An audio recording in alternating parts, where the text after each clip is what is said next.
awesome.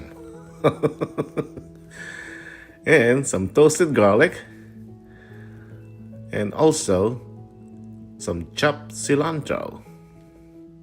Wow, just wow.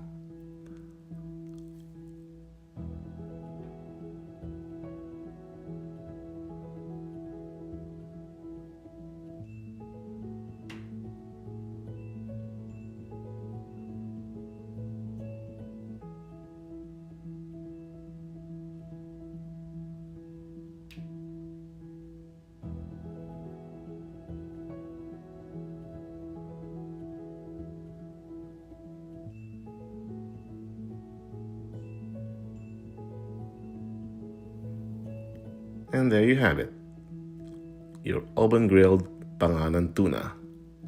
I thank you for watching, and until we cook again.